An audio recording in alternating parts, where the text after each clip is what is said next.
सुख हे नावडे आम्हा कोण्या बळे, सुख हे नावडे आम्हा कोण्या बळे, नेनसी आंधळी झालीसी तू, भुकतहान कैसी राहिली निश्चळ, खुंटलीच पळ मन ठाई, द्रव्य जीवाहुनी आवडे या जना, द्रव्य जीवाहुनी आवडे या जना, आम्हासी पाषाणाहुनी हीन, भुकतहान कैसी राहिली निश्चळ, खुंटलीच पळ मन ठाई, सोयी रे सज्जन जन आणि वन, सोयी रे सज्जन जन आणि वन, अवघे समान काय गुणे, भुकतहान कैसी राहिली निश्चळ, खुंटलीच पळ मन ठाई, तुका म्हणे आम्हा जवळीच आहे, तुका म्हणे आम्हा जवळीच आहे, सुख दुःख साहे पांडुरंग, भुकतहान कैसी राहिली निश्चळ, खुंटलीच पळ मन ठाई, विठाला विठाला विठाला विठाला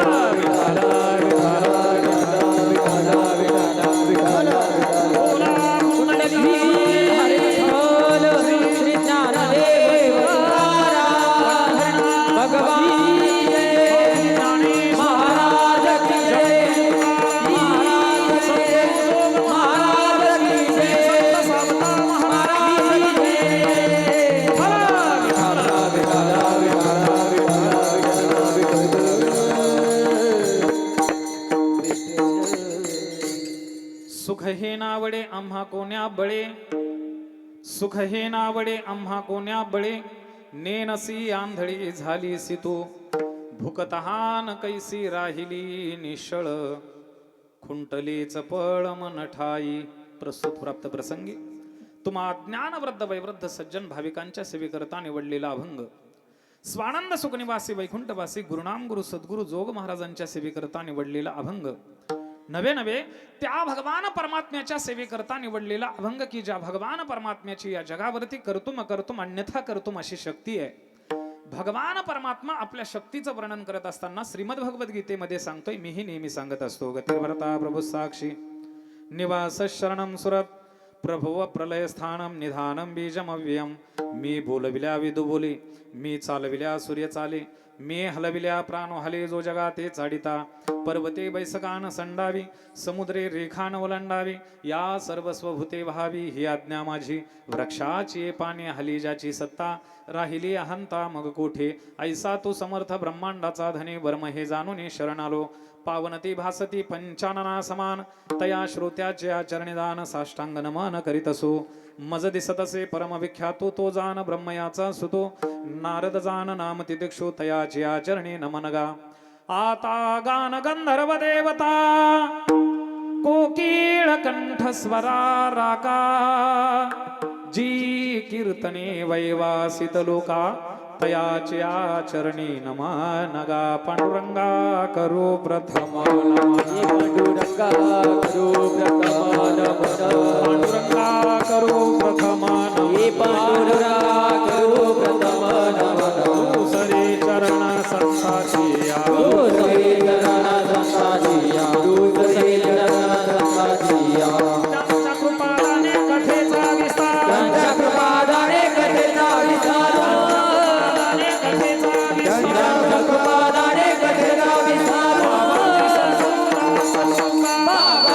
गुरुदास तुका, गुरुदास तुका.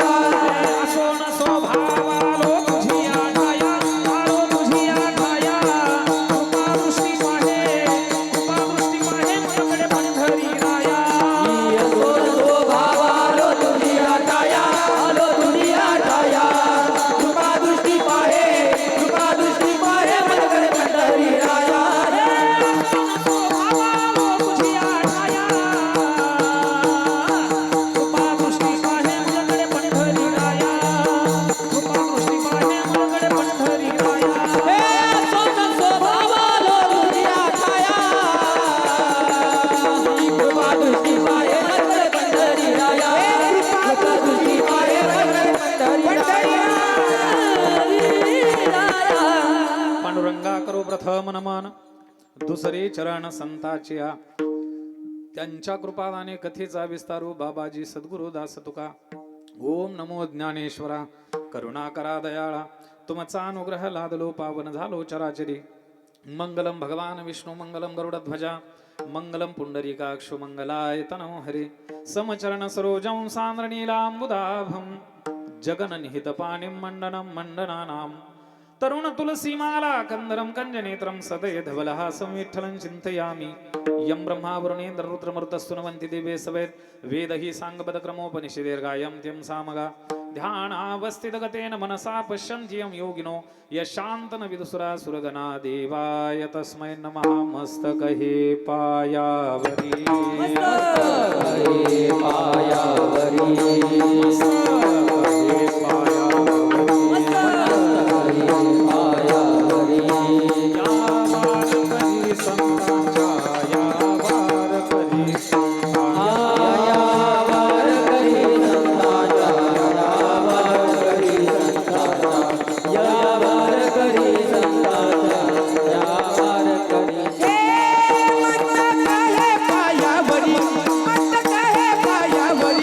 या वारकरी संतांच्या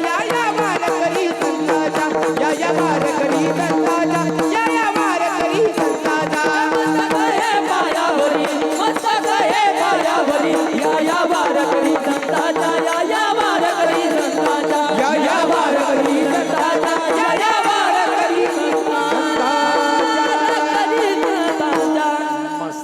पायावरी या वारकरी संतांच्या.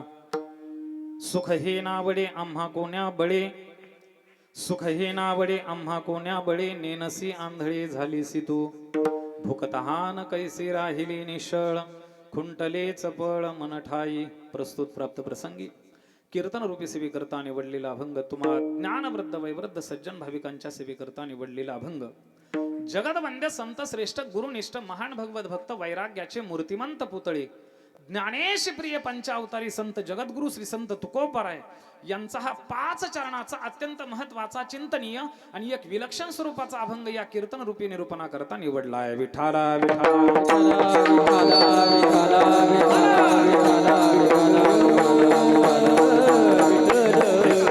अभंग हा जगद्गुरु श्री संत तुकोबरायांचा आहे. या अभंगाच्या माध्यमातून जगद्गुरु श्री संत तुकोबरायांनी आपल्या धर्मपत्नीला उपदेश केलेला आहे. महाराज कोणाला उपदेश केलेला आहे?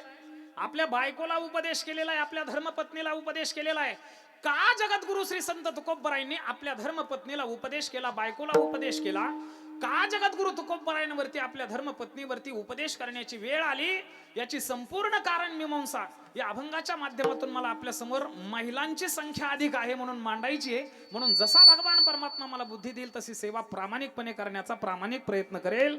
परंतु ती सेवा सुरू करण्यापूर्वी अल्पसा परिहार देणं अगत्याचं आहे.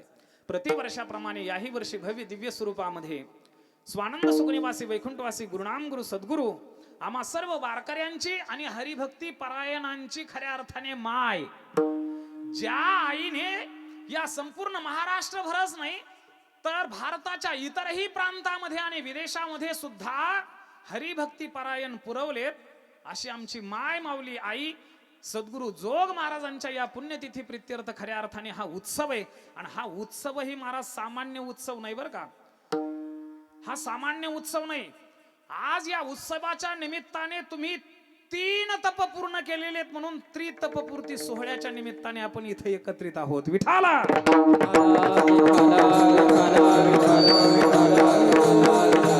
म्हणजे 36व्या वर्षामध्ये आपण पदार्पण करत आहोत.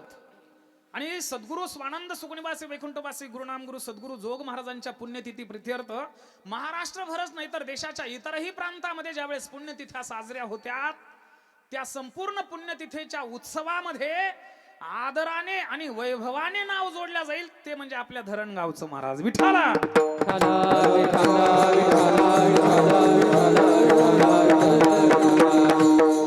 कारण संपूर्ण महाराष्ट्रभर आमच्यासारखे कमर बांधून जी कीर्तन करणारी मंडळी तुम्ही पाहताय महाराज.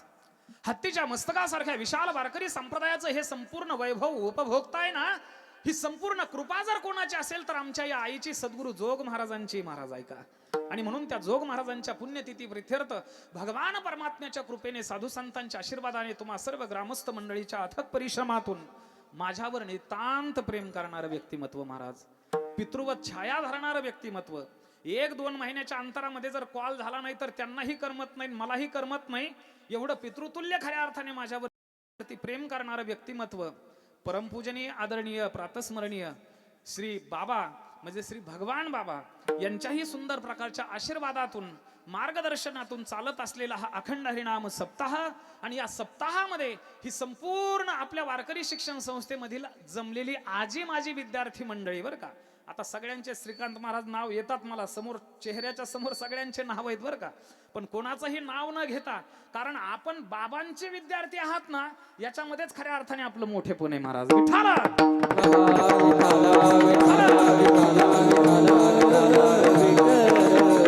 मी नेहमी सांगत असतो, हे वारकरी संप्रदाय म्हणजे सामान्य संप्रदाय नाही महाराज. माझ्याकडे लक्ष द्या.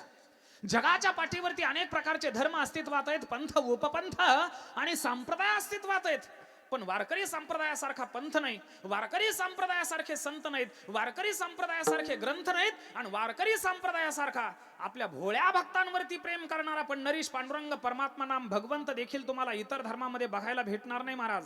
याच्या पुढे जाऊन सांगू का, अरे जगाच्या पाठीवरती जेवढे म्हणून धर्म अस्तित्वात आहेत, पंथ, उपपंथ आणि संप्रदाय अस्तित्वात आहेत, कोणी ते माणसाने निर्माण केलेले आहेत. इस्लाम धर्माची प्रतिष्ठापना मोहम्मद पैगंबरांनी केली, क्षत्रिय कुळ उत्पन्न सामान्य मानव होते हो. बौद्ध धर्माची प्रतिष्ठापना गौतम बुद्धांनी केली, गौतम बुद्ध सुद्धा क्षत्रिय कुल उत्पन्न सामान्य मानव होते. ऐका, मानव पंथाची प्रतिष्ठापना चक्रधरांनी केली, ते सुद्धा मानवच होते. ज्यांना 24वे तीर्थकर म्हणून आपण ओळखतो ते वर्धमान महावीर सुद्धा मानवच होते. पण हत्तीच्या मस्तकासारख्या विशाल वारकरी संप्रदायाची प्रतिष्ठापना कोणी आयऱ्या गायऱ्याने आणि माणसाने केली नाही महाराज. ती कोणी केली? माझ्या माऊली ज्ञानोबरायांना सांगावं लागलं हो. आदिनाथ गुरु सकळ सिद्धांत, आदिनाथ गुरु सकळ सिद्धांत, आदिनाथ गुरु सकळ सिद्धांत, आदिनाथ गुरु सकळ सिद्धांत, चित्रतयाचा मुख्य शिष्य, चित्रतयाचा मुख्य शिष्य, चित्रतयाचा मुख्य शिष्य, आदिनाथ गुरु सकळ सिद्धांचा मच्छिंद्रतयाचा मुख्य शिष्य. मच्छिंद्राने बोध गोरक्षासी केला, गोरक्ष वळला गहिनी प्रती, गहिनी प्रसादे निवृत्ती दातार आणि ज्ञानदेवा सार चोजविले. माझ्या माऊली ज्ञानोबरायांपर्यंत ती परंपरा येते, आणि तीच परंपरा स्वानंद सुख निवासी वैकुंठवासी गुरुनाम गुरु सद्गुरु जोग महाराजांपर्यंत येते. आणि 4 शिष्याच्या माध्यमातून या संपूर्ण महाराष्ट्र भूमीमध्येच नाही तर संपूर्ण विश्वामध्ये खऱ्या अर्थाने नावारूपास येते. विठाला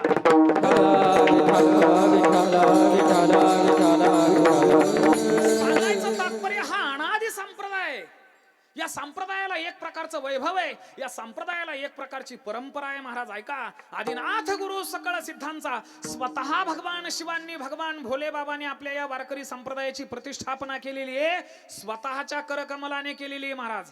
आणि असा या हत्तीच्या मस्तका सारखा वारकरी संप्रदाय, आणि त्या संप्रदायामध्ये महाराज जेवढे संत महात्मे झालेत, जेवढे महाराज मंडळी झालेत, जेवढे सुंदर प्रकारचे तपस साधना करणारे खऱ्या अर्थाने साधू झालेत ना, ते इतर धर्मामध्ये तुम्हाला बघायला भेटणार नाहीत. विठाला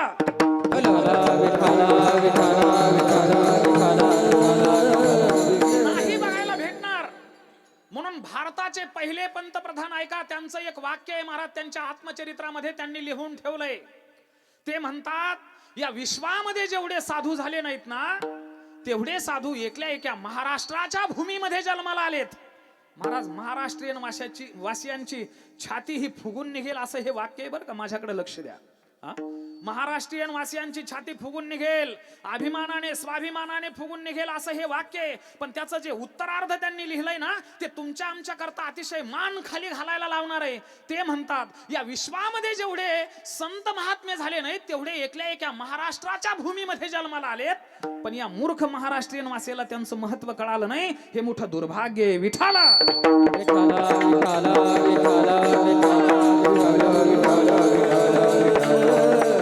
कळालेत का हो जगद्गुरु श्री संत तुकोबराय? तुम्हाला आम्हाला सांगा ना, जगद्गुरु श्री संत तुकोबराय जर कळाले असते तर त्यांच्या अंगावर उकळलेलं पाणी कोणी फेकलं नसतं हो. जगद्गुरु श्री संत तुकोबराय जर आपल्याला कळाले असते तर संपूर्ण दुष्काळे आटिले द्रव्य नेला मान, संपूर्ण मान सन्मान ज्यावेळेस खऱ्या अर्थाने त्याग जगद्गुरु श्री संत तुकोबरायांनी केला ना, त्यावेळेस जनमानसामध्ये संपूर्ण सावकारी सुद्धा पणाला लावली महाराज. ऐका, त्या काळामध्ये 400 एकर जमीन होती जगद्गुरु तुकोबरायची, या समाज कार्याकरता, सृष्टी समष्टी करता, जगत कल्याणाकरता.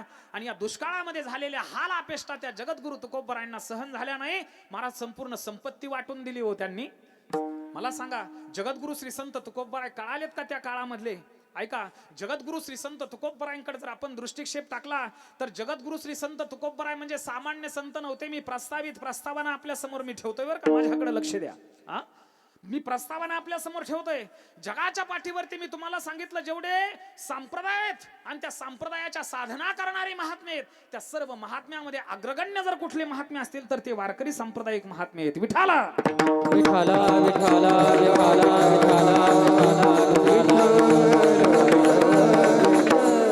जगद्गुरु तुकोबराय जर कळाले असते तर त्यांच्याकडे एखादी स्त्री पाठवली असते का भंडाऱ्या डोंगरावर? कोणी पाठवली असते का? नाही. माऊली ज्ञानोबराय जर कळाले असते तर भिक्षाम देही म्हणून माऊली ज्ञानोबरायांनी एखाद्याच्या दरवाजामध्ये जावं, कोणीतरी आणून शेण महाराज टाकावं माऊली ज्ञानोबरायांच्या झोळीमध्ये. हे दुर्भाग्य माऊली ज्ञानोबरायांच्या वाट्याला आलं असतं का? माऊली ज्ञानोबरायांनी पवित्र होण्याकरता, स्नान करण्याकरता, संधी करण्याकरता, सुंदर प्रकारचं संध्या करण्याकरता इंद्रायणी नदीवरती जावं आणि इंद्रायणी पाठवली म्हणून माऊली ज्ञानोबरायच्या अंगावरती चिखल फेकावा. महाराज हे दुर्भाग्य त्यांच्या वाट्याला आलं असतं का जर आपल्याला संत कळाले असते तर? मला सांगा, आदरणीय पूजनीय या संपूर्ण परिसराचं वारकरी वैभव असणारे भगवान बाबा तरी आपल्याला कळालेत का हो महाराज? विठाला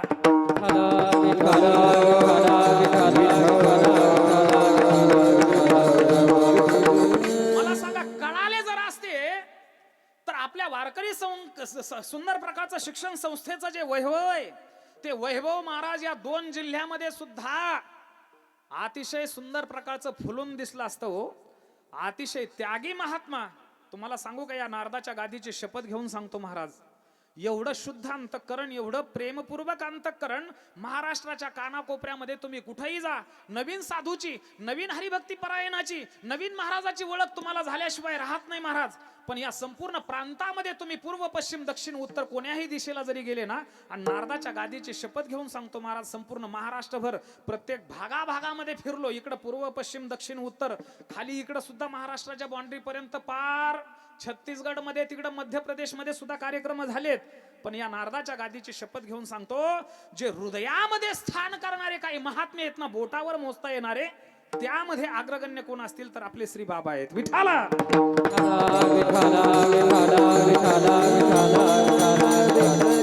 महत्व नाही कळणार हो. ब्रह्मचार्यत्व धारण केलेलं आहे, नैष्टिक ब्रह्मचार्यत्व धारण केलेलं आहे. कुठं घेऊन जाणार आहेत ते महाराज? हे तुमच्या आमच्या करताच आहे ना, सृष्टी समष्टी करता, जगत कल्याणा करता त्यांनी निर्माण करून ठेवलंय ना, ते काय सोबत घेऊन जाणार आहेत का? अहो, ते परमार्थिक वैभव आपल्याला उपभोगण्याकरता ते इथं ठेवून जाणार आहेत ना. मग आपण सढळ हाताने खऱ्या अर्थाने त्या संस्थानाला महाराज योगदान दिलं पाहिजे का नाही? पण कळालेत का आपल्याला? सांगायचं तात्पर्य, या विश्वामध्ये जेवढे साधू नाहीत ना, तेवढे साधू खऱ्या अर्थाने महाराष्ट्राच्या भूमीमध्ये जन्माला आले, उदयाला आले. बघा तुम्ही, त्या भगवान परमात्म्याने या भारतामधील इतर राष्ट्रांना भरभरून दिलेलं आहे महाराज. काश्मीरला भगवान परमात्म्याने सुंदरता दिली. माझ्याकडे लक्ष द्या बरं का. काश्मीरला भगवान परमात्म्याने सुंदरता दिली. मध्य प्रदेशमध्ये भगवान परमात्म्याने भाव ओतला. तीच भावना स्वतः भगवान परमात्म्याने उत्तर प्रदेशमध्ये खऱ्या अर्थाने ओतली महाराज. त्या उत्तर प्रदेशाला भावना प्रदान केली. हरियाणाला भगवान परमात्म्याने गीतेसारखं तत्वज्ञान दिलंय. मला सांगा, कुरुक्षेत्र कुठे आहे? तुम्ही एकनाथ महाराजांसोबत, गोलू महाराजांसोबत गेले असताना कधी तिकडे तीर्थयात्रेला गेलात का? कुरुक्षेत्र कुठे आहे महाराज? कुरुक्षेत्र कुठे आहे? कुरुक्षेत्र हे हरियाणामध्ये आहे. आणि त्या हरियाणा राज्यानेच भगवान परमात्म्याला म्हटलेलं असावं, हरी या ना, आणि इथं गीतेचा उपदेश अर्जुनाला करा ना. म्हणून भगवान परमात्म्याने कुरुक्षेत्रामध्ये अर्जुनाला गीतेचं तत्वज्ञान सांगितलं महाराज. इतर राष्ट्रांना भरभरून भगवान परमात्म्याने दिलं. गुजरातला ऐश्वर्य दिलं महाराज भगवान परमात्म्याने. किती द्यावं याला तरी लिमिट पाहिजे का नाही? अरे, भारताचा पंतप्रधान हा गुजरातीच आहे. जे 2 नंबरचं पद आहे महाराज, कोणतं? गृहमंत्री पद. ते गृहमंत्री पद सुद्धा एका गुजरात्याकडेच आहे. एवढं वैभव दिलं. नोटबंदीच्या नंतर हे ज्या काळ्या तांबड्या पिवळ्या नोटा आपल्या हातामध्ये आलात ना महाराज, त्या नोटावरती जी सही आहे ना गव्हर्नर म्हणून, ते गव्हर्नर सुद्धा पटेल हे गुजरातचेच होते. एवढा ऐश्वर्य भगवान परमात्म्याने गुजरातला दिलं हो. मग ही सगळी राष्ट्र महाराष्ट्राला हिनवायला लागली आणि महाराष्ट्राला म्हणायला लागली का हो, तुम्ही तर स्वतःच्या राष्ट्राला महाराष्ट्र म्हणता, मग तुमच्या महाराष्ट्रातला एखादा पंतप्रधान झाला का स्वातंत्र्याच्या नंतर? पण त्या मूर्खाला मी सांगू इच्छितो, ऐका, अरे जरी नसेल महाराष्ट्राचा पंतप्रधान झाला, पण महाराष्ट्र हा संत प्रधान आहे, यामध्येच आम्हाला खऱ्या अर्थाने स्वाभिमान आहे महाराज. विठाला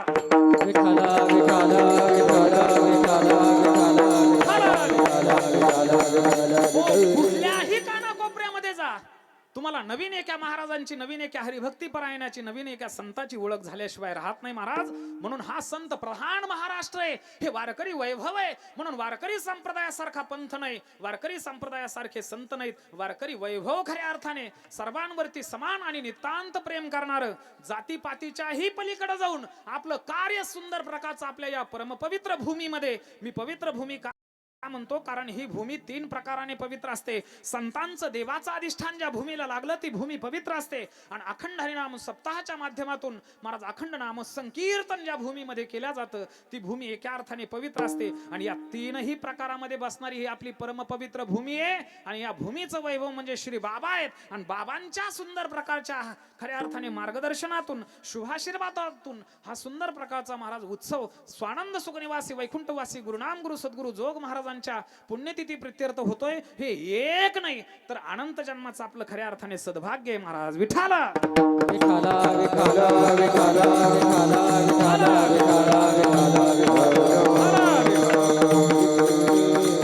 आणि त्या निमित्ताने निवडलेला अभंग जगद्गुरु हा श्री संत तुकोबरायांचा आहे महाराज. ऐका, मी अभंगाकडे वळतो, माझ्याकडे वेळही फारसा नाहीये. आणि या अभंगाचा संपूर्ण भाव मला आपल्या समोर अगदी अल्प वेळेमध्ये 1 तासाभरामध्ये आपल्या समोर मला मांडायचा आहे. तूर्त मी अभंगाकडे वळतो, कारण मी कीर्तन कितीला जरी सुरू केलं तर संपवायची वेळ कधीही मी टाळत नाही बरं का श्रीकांत महाराज.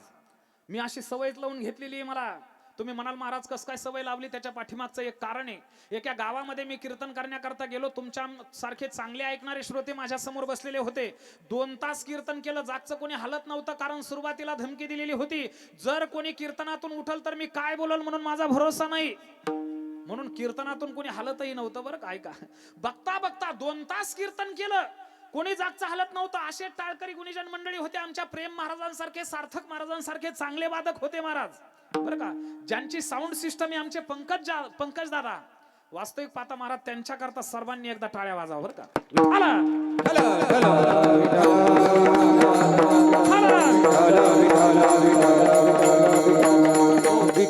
श्रीराम साऊंड सिस्टमचे मालक आमचे पंकज दादा. वास्तविक पाहता महाराज कितीतरी रुपयाचं नुकसान झालं असेल हो त्या लेकराचं, मला सांगा ना. संपूर्ण भव्य दिव्य स्वरूपामध्ये इथं सुंदर प्रकारचा मंडप उभा केलेला होता. पण काय दुर्भाग्य महाराज, निसर्ग आहे, निसर्गाच्या पुढे कोणालाही जाता येत नाही महाराज. त्याच्या इच्छेने सर्व काही होतं. मी असं म्हटलं तरी वावगं ठरणार नाही. का ठरणार नाही, त्याच्या पाठीमागचं कारण तुम्हाला सांगू का. त्याने जसं आपल्याला जगवलंय ना, त्याने जशी आपल्याला भक्ती करायला लावली ना, आणि त्याची जशी इच्छा आहे ना, त्या इच्छेच्या हिशोबाने आपण आपलं जीवन जगणं हे सुद्धा भक्तिशास्त्रामध्ये सर्वोत्कृष्ट भक्ती म्हणून ठरू शकते. विठाला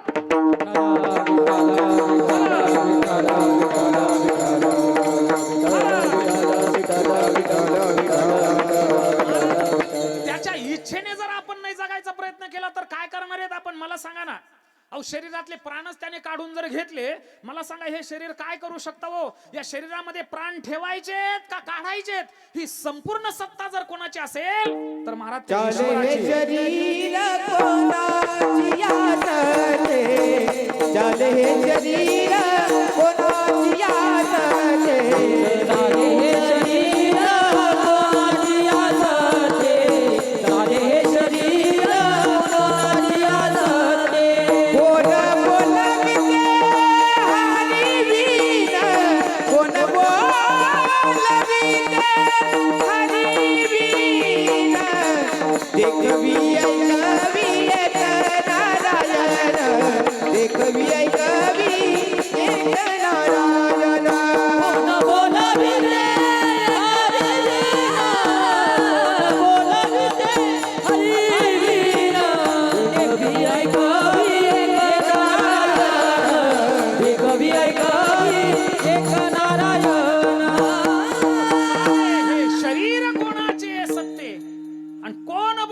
नारायण, ऐकायला लावणाराही तोय. महाराज उभं करायचंय त्याच्या इच्छेने उभं राहता येतंय, खाली बसवायचंय महाराज त्याच्या इच्छेनेच खाली बसता येतंय. देखावी ऐकावी एक नारायण, तोच भगवान परमात्मा आहे. त्याच्या सत्तेने जीवन जगावं लागतं महाराज, आणि त्याच्या सत्तेने त्याच्या इच्छेने जीवन जगणं ही सुद्धा भक्ती संप्रदायामधील सर्वोत्कृष्ट भक्ती म्हणून ठरू शकते. मी आठवलं म्हणून एक उदाहरण आपल्या समोर ठेवून देईल महाराज, ऐका. तुम्हाला माहिती आहे महाभारताचं युद्ध झालं, कौरव पांडवांचं युद्ध लागलं. युद्धामध्ये त्या कपटी कौरवाने महाराज सुंदर प्रकारचं चक्रव्यूहाचं निर्माण केलं. चक्रव्यूहाचं भेदन करण्याचं ज्ञान फक्त दोघाकडं होतं पांडवाकडून. कोणाकडं? एक होतं अर्जुनाकडं आणि दुसरं होतं महाराज अभिमन्यूकडं. आता अर्जुनाकडं पूर्ण ज्ञान होतं, चक्रव्यूहाचं भेदन करत करत आतमध्ये जायचं, पण बाहेर कसं पडायचं हे अभिमन्यूला माहिती नव्हतं ना महाराज. ज्यावेळेस सुंदर प्रकारचं चक्रव्यूहाचं निर्माण केलं आणि चक्रव्यूहाचं निर्माण केल्याच्या नंतर अभिमन्यूने पराक्रम गाजवत महाराज त्या चक्रव्यूहामध्ये पदार्पण केलं, प्रवेश केला, आणि आतमध्ये गेल्याच्या नंतर चारही बाजूने वेढलं बरं का. कोणाला? अभिमन्यूला. चारही बाजूने वेढल्याबरोबर सपासप वार झाले. बघता बघता संपूर्ण शरीराचे तुकडे झाले महाराज त्या अभिमन्यूचे. धारा तीर्थी पडला, रणांगणामध्ये पडला, मरण पावला. ही वार्ता बघता बघता पांडवांना समजली, कौरवांना समजली. पांडव दुःख व्यक्त करायला लागले. यामध्ये मोठं नवल नाही महाराज. अरे कौरवाच्या सुद्धा डोळ्यातून घळघळ अश्रू व्हायला लागले, कारण अभिमन्यू म्हणजे सामान्य नव्हता बरं का. ज्याच्याकडे प्रति अर्जुन म्हणून बोलल्या जातं महाराज, बघितल्या जातं, ज्याच्याकडे प्रति अर्जुन म्हणून बघितल्या जातं, अतिशय शूर वीर पराक्रमी खऱ्या अर्थाने अभिमन्यू होता. आणि तो रणांगणामध्ये पडल्याबरोबर कौरवांना सुद्धा महाराज सुंदर प्रकारचं दुःख झालं. बघता बघता भगवान गोपाल श्रीकृष्णाला कळालं, अर्जुनाला कळालं. दडदड दडदड दडदड करत तो रथ अर्जुनाचा घेऊन भगवान गोपाल श्रीकृष्ण अभिमन्यूच्या जवळ आले. अभिमन्यूचं शिरकमल अर्जुनाने आपल्या मांडीवर घेतलं आणि अर्जुन सुद्धा ढसा ढसा रडायला लागला. हो, भगवान गोपाल श्रीकृष्ण रडायला लागले की ज्या भगवान गोपाल श्रीकृष्णाने गीतेमध्ये सांगितलं, सुख दुःखे समे कृत्वा लाभा लाभो जया जयो, जो म्हणतो सुख दुःख समान असतं तो रडायला लागलाय आज. कोणा करता? अभिमन्यू करता. एवढा शूर, एवढा पराक्रमी होता महाराज, एवढा लोकप्रिय होता अभिमन्यू. सगळेजण रडायला लागले. रडत असताना कसं तरी अर्जुनाने स्वतःला सावरलं, आणि सावरल्याबरोबर अर्जुन विचार करायला लागला, माझा एकुलता एक मुलगा मरण पावलाय. ही घटना घडू नये पण घडून चुकली. पण याची आई जी आहे ना सुभद्रा, त्या सुभद्रेला कोण जाऊन सांगेल की तुझा मुलगा मरण पावलाय? कारण जो सांगायला जाईल त्याला शिव्याश्राप दिल्याशिवाय राहणार नाही ती. काय करावं? आणि कुठलाही प्रश्न अर्जुनाच्या समोर पडला की त्याचं एकमेव उत्तर असायचं महाराज, ते म्हणजे कोण? भगवान गोपाल श्रीकृष्ण. कृष्णाच्या जवळ अर्जुन आले आणि अर्जुन म्हणायला लागले, कृष्णा, ए कृष्णा, बघणारे, माझा एकुलता एक मुलगा, तळ हाताप्रमाणे मी त्याला खऱ्या अर्थाने जपलो रे, लहानाचा मोठा केला, अतिशय पराक्रमी शूरवीर बनवला, पण आज काळाने माझा एकुलता एक मुलगा हिरावून घेतला रे. एक काम कर ना, याची आई असणारी जी सुभद्रा आहे ना, त्या सुभद्रेला जाऊन सांग ना की तुझा मुलगा मरण पावला म्हणून. महाराज कृष्णाने असे कोपरापासूनच हात जोडले बरं काय का. कोपरापासून हात जोडले आणि सांगितलं, अर्जुना, अरे हे तुमचं घरचं मॅटर आहे, घरचं प्रकरण आहे, ते घरचं घरी निपटवा तुम्ही, माझ्यापर्यंत आणू नका, ते मिटवा तिकडचे तिकडं. पण अर्जुन देखील हुशार होता महाराज. अर्जुन म्हणायला लागला, कृष्णा, हे जर फक्त माझ्या घरचं प्रकरण असतं ना रे, तर मी ते कदाचित मिटवलं असतं घरच्या घरी, पण हे तुझ्या बहिणीचं प्रकरण आहे म्हणून तुला जावं लागेल. नाविलाज झाला महाराज भगवान गोपाल श्रीकृष्णाचा बरं काय का. भगवान गोपाल श्रीकृष्ण जायला तयार झाले, सुभद्रेच्या महालाच्या जवळ आले. भगवान गोपाल श्रीकृष्णाच्या चरणाची चाहूल सुभद्रेला लागली. सुभद्रा मंचकावरती पलंगावरती बसलेली होती. ताड दिशी पलंगावरून उठली, हातामध्ये जांबूदस्त घेतलं, पंचारतीचं ताट घेतलं आणि भगवान गोपाल श्रीकृष्णाला सामोरं गेली. सुंदर प्रकारचं ताटामध्ये पाय भगवान गोपाल श्रीकृष्णाचे घेतले आणि सुंदर प्रकारचं चरणाचं प्राक्षालन करून ते चरणतीर्थ हातामध्ये घेतलं. अकाल मृत्यू हरणम सर्व व्याधी विनाशनम विष्णू पादोदकम तीर्थ जठरे धारयामिहम. सुंदर प्रकारचं ते विष्णू तीर्थ म्हणून प्राशन केलं महाराज, ऐका ना. आणि बसण्याकरता आसन भगवान गोपाल श्रीकृष्णाला दिलं आणि पायाजवळ महाराज ती सुभद्रा बसली. सुभद्रा म्हणायला लागली, कृष्णा, काय चाललंय रणांगणामध्ये? त्यावेळेस भगवान परमात्म्याला वाटलं, हिला जर सांगितलं आपण डायरेक्ट तुझा मुलगा मरण पावला तर हिला चक्कर येईल, ही खाली कोसळल, ही मूर्छापन्न अवस्थेमध्ये जाईल, मला शिव्याश्राप देईल. म्हणून मी आज जशी अभंगाची प्रस्तावना लांबवली ना, तशी भगवान गोपाल श्रीकृष्णाने प्रस्तावना सांगायला सुरुवात केली बरं का. भगवान गोपाल श्रीकृष्ण म्हणतात, सुभद्रे, ए सुभद्रे, तुला माहिती नाही का म्हणे आपला अभिमन्यू.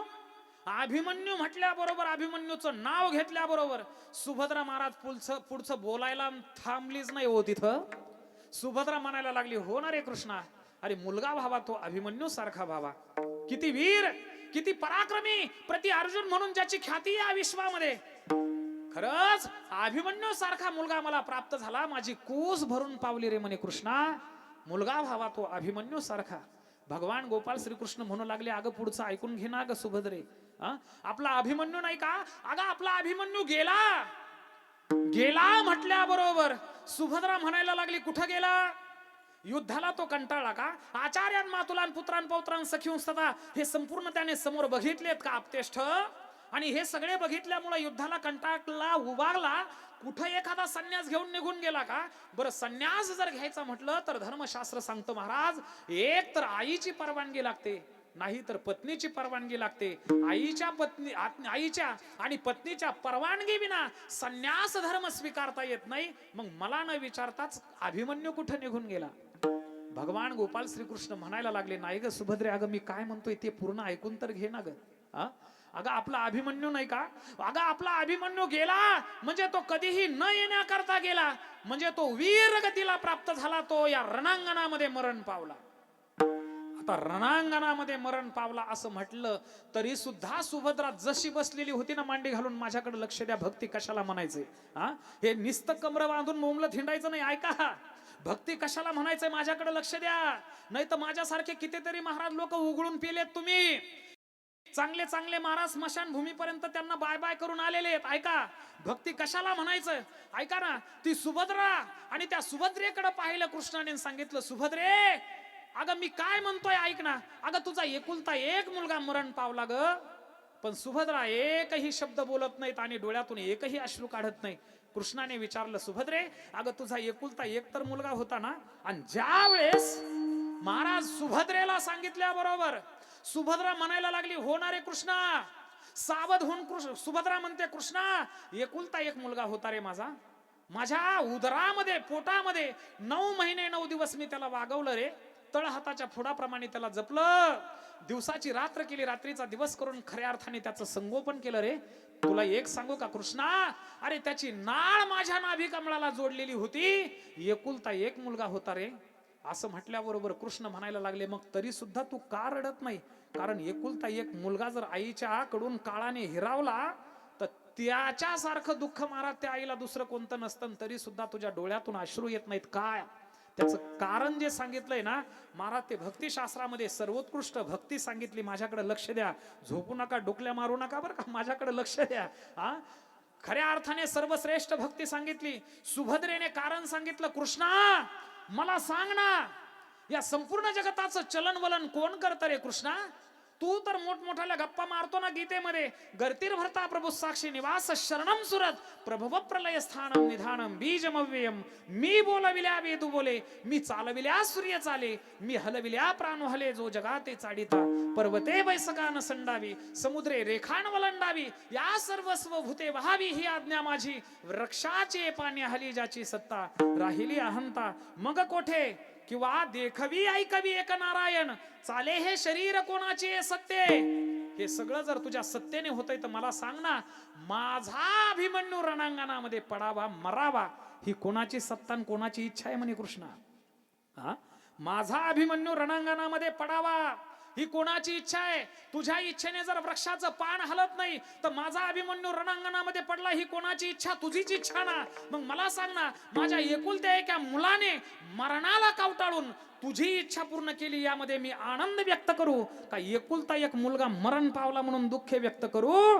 तत् सुख सुखित्वम, तुझ्या सुखामध्येच आणि तुझ्या आनंदामध्येच किंवा तुझ्या इच्छेमध्येच खऱ्या अर्थाने माझी इच्छा आहे, आणि ही देखील सर्वोत्कृष्ट भक्ती म्हणून आहे विठाला.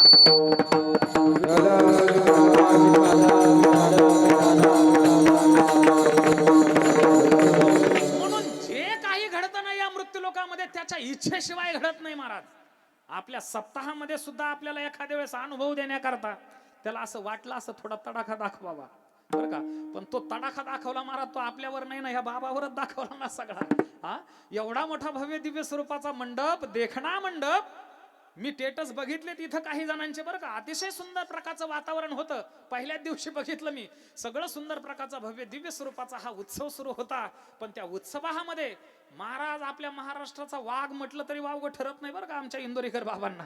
आणि त्यांच्याच कीर्तना दिवशी त्यांचंच कीर्तन महाराज थांबावं लागावं हे खऱ्या अर्थाने दुर्भाग्य आपल्या ठिकाणी ओढवून आलं. पण तरी सुद्धा तेवढ्याच ताकदीने, भक्तिभावाने आणि प्रेमाने तुम्ही अधिकच्या संख्येमध्ये सुंदर प्रकारचं दिने दिने नवम नवम या न्यायाप्रमाणे प्रत्येक जण इथं उपस्थित होतात. महाराज हे एक नाही तर अनंत जन्माचं आपलं सद्भाग्य आहे. विठाला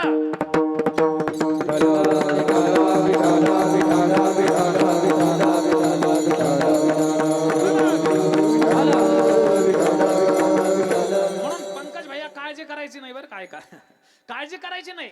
एकदा अपयश आलं ना, अपयश ही यशाची पायरी असते. हे नुकसान कुठं ना कुठं तरी भरून माऊली काढल्याशिवाय राहणार नाही, आमचे जोग महाराज काढल्याशिवाय राहणार नाही बरं का. म्हणून अजिबात काळजी करायची नाही. म्हणून त्यांचंही साऊंड सिस्टम खऱ्या अर्थाने इथं उपलब्ध आहे. आणि सुंदर प्रकारचा भव्य दिव्य स्वरूपाचा हा आपला सप्ताह सुरू आहे सद्गुरू जोग महाराजांच्या खऱ्या अर्थाने या पुण्यतिथीच्या उत्सवाच्या निमित्ताने. आणि त्या निमित्ताने निवडलेला अभंग महाराज सुंदर प्रकारचा हा जगद्गुरु श्री संत तुकोबरायचा आहे.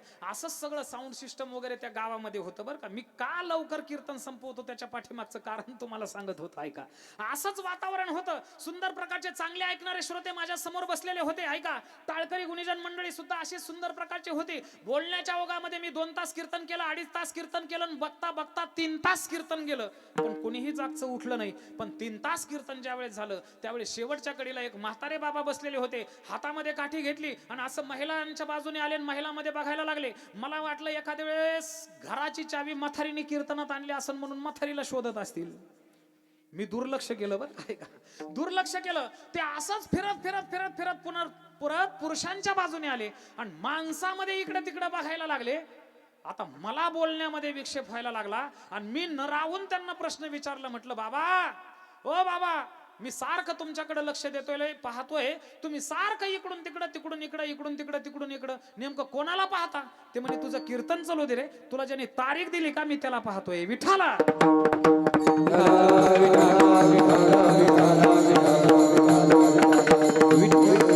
कशी वेळ महाराज आमच्या या यजमानावरती आणि आमच्या बाबांवरती येऊ नये याची दक्षता मी घेईल. कितीला जरी कीर्तन सुरू झालं ना तर कीर्तन संपवायची जी वेळ आहे ती पाळल्याशिवाय राहणार नाही बरं का. आमचे धनराज भैया असतील, धनराज महाजन आणि लक्ष्मण पाटील हे आजच्या कीर्तनाचे यजमान आहेत बरं का. यांच्यावरती वेळ येऊ नये बरं का, याची खऱ्या अर्थाने प्रामाणिक दक्षता मी घेईल. जसा भगवान परमात्मा मला बुद्धी देईल तसा या अभंगाला न्याय देऊन सद्गुरू जोग महाराजांचं कार्य, संतांचं कार्य आणि आदरणीय बाबांचं कार्य मला आपल्या समोर अगदी पाऊण तासाते मध्ये तर अर्ध्या तासामध्ये आपल्या समोर ठेवून मला कीर्तन संपवायचंय. त्या निमित्ताने निवडलेला अभंग जगद्गुरु श्री संत तुकोबरायांचा आहे महाराज. या अभंगाच्या माध्यमातून जगद्गुरु श्री संत तुकोबरायांनी आपल्या धर्मपत्नीला उपदेश केलेला आहे, आपल्या बायकोला उपदेश केलाय. का जगद्गुरु तुकोबरायांना आपल्या पत्नीला, धर्मपत्नीला उपदेश करण्याची वेळ आली? ऐका, जगद्गुरु श्री संत तुकोबरायांकडे जर आपण पाहिलं तर जगद्गुरु श्री संत तुकोबराय म्हणजे सामान्य संत नव्हते महाराज. ऐका, अरे तुमच्या आमच्या सारख्या सामान्य माणसाने, तुमच्या आमच्या सारख्या वारकऱ्याने जगद्गुरु तुकोबरायचं नाव घ्यावं, यामध्ये जगद्गुरु श्री संत तुकोबरायचं मोठेपण नाही महाराज. कट्टर वैर्याला, नास्तिकाला सुद्धा जगद्गुरु तुकोबरायचं नाव घ्यावं लागलं. यामध्ये जगद्गुरु श्री संत तुकोबरायचं मोठेपण आहे. विठ्ठला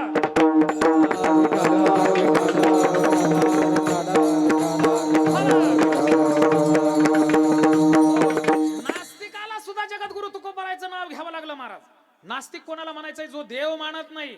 ऐका, जो धर्मग्रंथ मानत नाही त्याला नास्तिक म्हणायचं. बुद्धीच्या तत्वावर जर आपण विचार केला तर ऐका, जर आपण गुगलवर सर्च केलं आणि सगळ्यात जास्त डिग्र्या कोणाच्या आहेत हा जर प्रश्न आपण जर समजा गुगलला विचारला तर उत्तर एक येईल महाराज, ते म्हणजे श्रीकांतजी जचकर.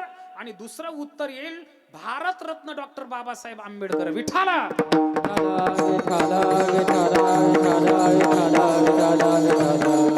बुद्धीच्या जोरावरती, बुद्धीच्या तराजूमध्ये जर आपण मापलं ना तर डॉक्टर बाबासाहेब आंबेडकरांसारखा महाराज बुद्धिवादी माणूस दुसरा कुठला झाला नाही या विश्वामध्ये बरं काय का. भारतरत्न डॉक्टर बाबासाहेब आंबेडकर बुद्धीच्या तत्वावरती अतिशय खऱ्या अर्थाने मोठं व्यक्तिमत्व होते, पण नास्तिक होते महाराज. देव मानत नव्हते, धर्म मानत नव्हते, गीता फाडली, मनुस्मृती जाळली. म्हणजे नास्तिक होते का नाही? देव धर्म मानत नव्हते. मग मला सांगा, डॉक्टर बाबासाहेब आंबेडकरांना प्रश्न विचारला नागपूरच्या अधिवेशनामध्ये, ओ डॉक्टर, ओ भारतरत्न डॉक्टर बाबासाहेब आंबेडकर, सांगा या विश्वामधले तुम्हाला कुठले संत आवडतात आणि कुठला धर्मग्रंथ आवडतो? डॉक्टर बाबासाहेब आंबेडकरांचे उद्गार आहेत महाराज, माझ्याकडे लक्ष द्या. डॉक्टर बाबासाहेब आंबेडकर म्हणतात, या विश्वामध्ये मला जर कुठला धर्मग्रंथ आवडत असेल तर ती जगद्गुरु श्री संत तुकोबरायची पंचमवेद असणारी श्री गाथा, आणि मला कुठले संत जर आवडत असतील तर ते म्हणजे देहू निवासी जगद्गुरु श्री संत तुकोबराय विठ्ठला.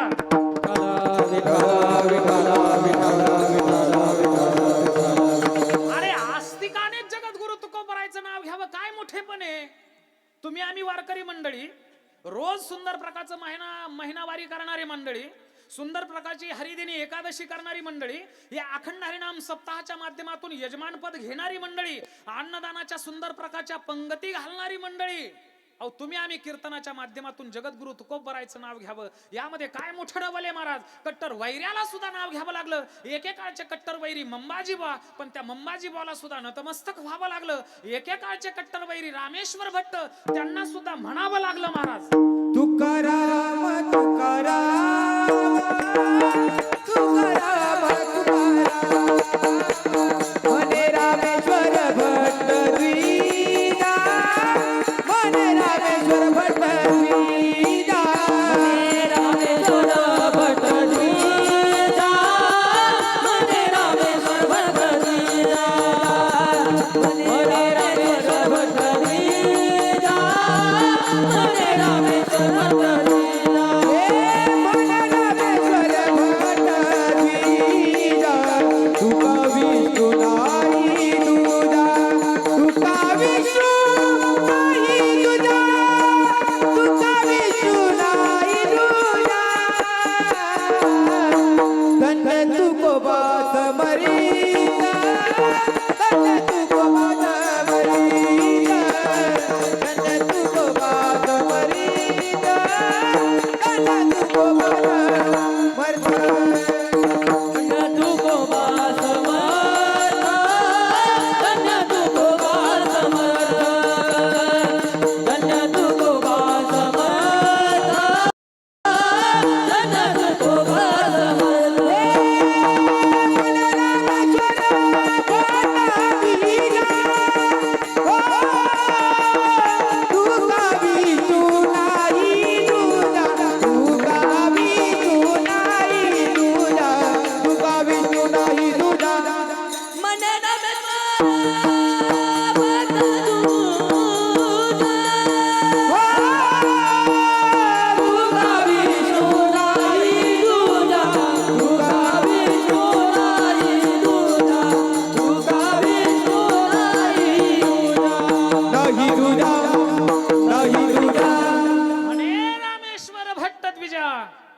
तुका विष्णू नाही तुझा.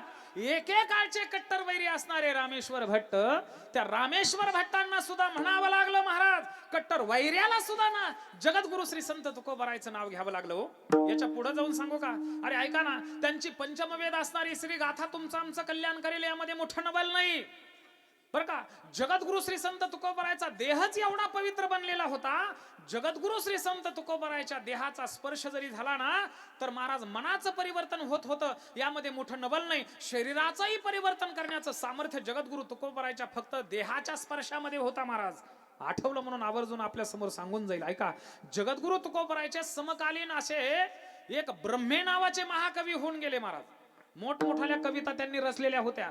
त्या काळामध्ये मोठे कवी म्हणून खऱ्या अर्थाने महाराष्ट्रामध्ये नावलौकिक खऱ्या अर्थाने पावलेले होते. ऐका, ब्रह्मी नावाचे कवी होते. सगळं काही अनुकूल होतं, पण महाराज सकाळी सकाळी 4लाच ते उठायचं आणि वाट्यावर बसायचं. वाट्यावर बसलं की सगळं अंग खाजवत बसायचं. सगळ्या अंगाला खरूज झालेली होती, सगळ्या अंगाला चर्मरोग झालेला होता बरं का. ऐका, सगळ्या अंगाला चर्मरोग झालेला, सगळ्या शरीराला खरूज झालेली होती महाराज. माझ्याकडे लक्ष द्या बरं का. सगळ्या अंगाला खरूज झालेली होती. सकाळी उठायचं, 4ला अंग खाजवत बसायचं. आणि अंग खाजवत असताना मी नेहमी सांगत असतो, स्त्रियस्य चरितम पुरुषस्य भाग्यम देवो न जानाति कुतु मनुष्यः. स्त्रीचं कधी अलौकिक चरित्र करेल आणि पुरुषाचं भाग्य कधी उदयाला येईल हे महाराज देवादिकांना सुद्धा सांगता येत नाही बरं का. ऐका, काय त्या ब्रह्मेचं भाग्य महाराज. एक देहूवरून एक माणूस नेमका चालत चालत त्याच्या ओट्याच्या दिशेने निघाला. ओट्यावर सकाळी 4च्या सुमारास अंग खाजवत असलेला हा ब्रह्मे पाहिला. ऐका, आणि ब्रह्मे पाहिल्याबरोबर ब्रह्मेला विचारलं, ब्रह्मे, अहो कितीतरी वैद्य उघडून पाजलेत व तुम्हाला, कितीतरी औषधी तुम्हाला पाजल्यात, पण तरी सुद्धा तुमचा चर्मरोग बरा झाला नाही. एक काम करा ना, मी आता देहूवरून आलोय, त्या देहूमध्ये कोण एक तुकोबा नावाचा संत आहे, चलता चलता त्या तुकोबाकडे जा ना, झाली तर झाली म्हणे तुमची खरोच हा चर्मरोग बरा. त्या ब्रह्मेला वाटलं एवढा मोठा मी कवी, महाराष्ट्रभर माझा आदराने कवित्वाच्या माध्यमातून नाव घेतल्या जातं, आणि कोण अभंग रचना करणारा, स्वतःला संत म्हणून घेणारा तुकाराम माझी काय खरूच बरी करणार. पण एखाद्या रोग्याला जर समजा एखादं औषध म्हणून विष जर दिलं ना, महाराज ते विष सुद्धा प्यायला माग पुढं बघत नाही. मला सांगा, साप चावल्याच्या नंतर काय देतात हो?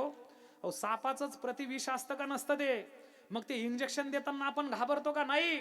अहो आपल्याला साप चावलेला आहे ना, त्या सापाच्या चाव्यातून आपली मुक्तता होण्याकरता, आपलं जीवन सही सलामत राहण्याकरता ते इंजेक्शनही घ्यायला मागं पुढे बघत नाही. विषाचं इंजेक्शन असताना सुद्धा रोगी माणसाला विष जरी औषध म्हणून तुम्ही जर दिलं आणि त्याला जर सांगितलं ना, एवढा एक रोगरचा डबा जर तू पिला तर तुझा रोग जाईल, महाराज ते रोगरचा डबा सुद्धा प्यायला मागं पुढे बघत नाही बरं का. ऐका, त्या ब्रह्मेला वाटलं चलता चलता कोण तुकोबा आहे त्यांची भेट घेऊन येऊ. झाली तर झाली खरूच बरी. घोडागाडी काढली, दडदड दडदड दडदड करत ती घोडागाडी देहू क्षेत्रामध्ये आणली. देहूकरांना विचारलं, देहूकरांनी 3 पत्ते सांगितले, भंडारा डोंगर, भामचंद्र डोंगर आणि घोराळा डोंगर. या 3ही डोंगरावरती जगद्गुरु श्री संत तुकोबरायांना शोधण्याकरता तो गेला. कुठेही तुकोबराय दिसले नाहीत. पुन्हा परत देहूमध्ये आला.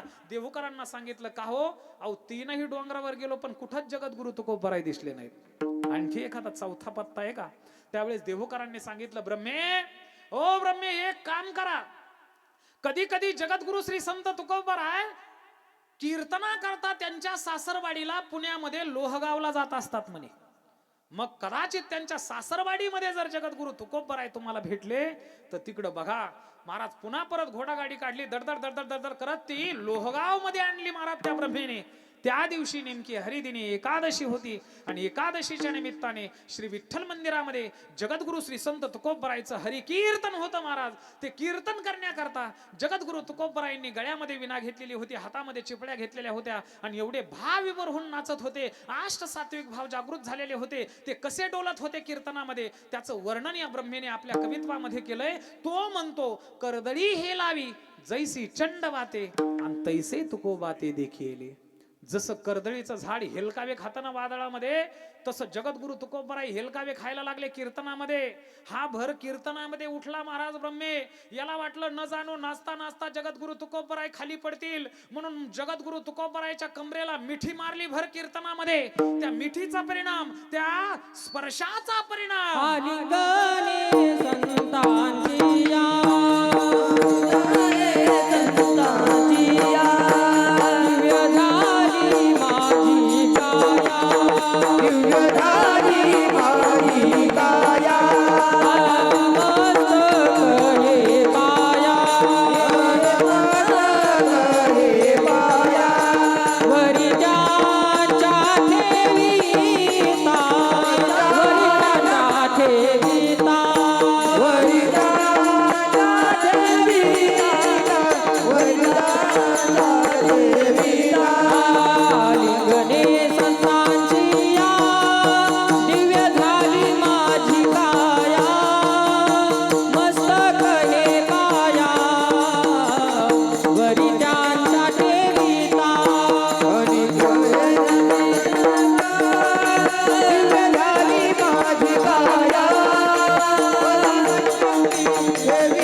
जगद्गुरु श्री संत तुकोबरायचा शरीराचा स्पर्श त्या ब्रह्मेला झाला आणि कित्येक दिवसाचा जुनाट असणारा चर्मरोग एका क्षणार्धामध्ये जगद्गुरु श्री संत तुकोबरायच्या स्पर्शाने बरा झाला. हो, हा जगद्गुरु तुकोबरायचा खऱ्या अर्थाने अधिकार होता.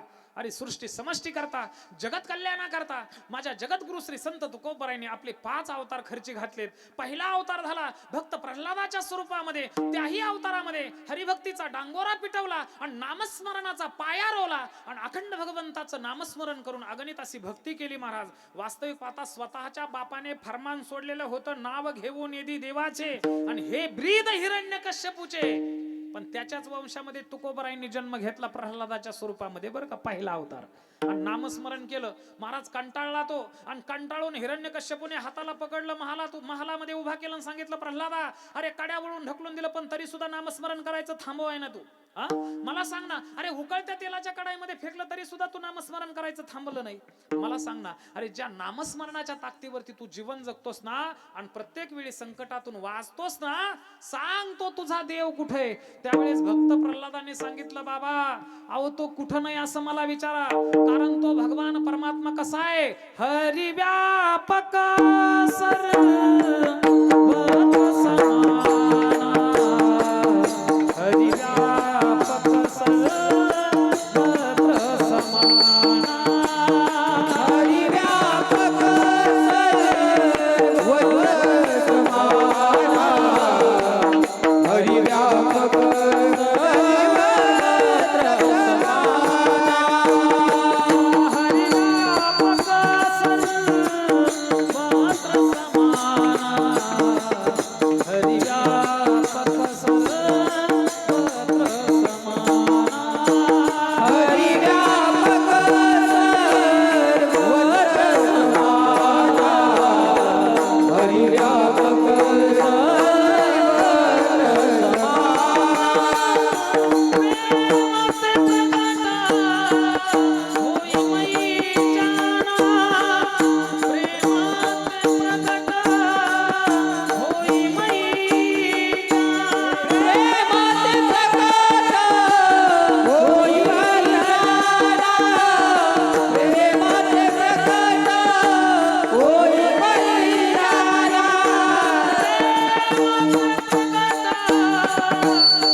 प्रेम ते प्रगट होई मै जाना, अग जग मै सब रहित विरागी, प्रेम ते प्रभू प्रगटई जिमी आगी.